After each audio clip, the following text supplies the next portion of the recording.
on the outside looking in and wanting to be those things, and wanting to be the big city, and wanting to be part of all that activity, but yet we weren't big enough to be that activity.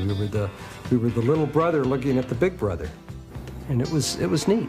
Brooklyn and New York had the big leagues. San Diego had the Pacific Coast League Padres, and locals rooted for Max West, Luke Easter, and Minnie Minoso.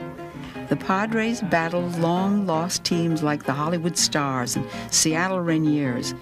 Dotsie Baker remembers. I listened to all the baseball games. That was very important. You lie in bed and listen. And you knew who Minnie Minoso was and what his batting average was and when he was coming up and what the score was. And Lane Field was a big deal, and we'd go to the baseball games. That was always fun. Loved baseball. Still do. But that was a big deal, baseball.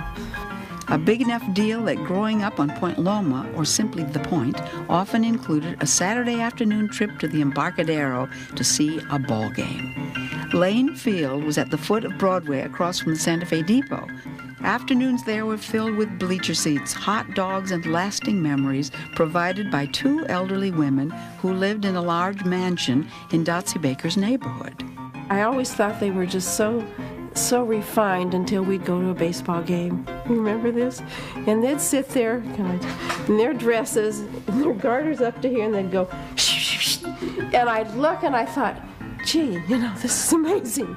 I remember that as much as anything about baseball.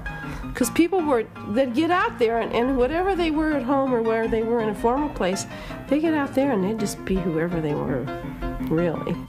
By the mid-50s, Minnie Minoso was a star in the American League. In 1957, Major League Baseball came west to Los Angeles and San Francisco, and by the end of the decade, Lane Field was gone as well, replaced by a new stadium, Westgate Park. It would eventually make way for the Fashion Valley Shopping Center. San Diego would become a Major League city in 1969. There are those San Diegans who still insist the old days were much better. A minor league team, players who were part of the community, a small, friendly ballpark.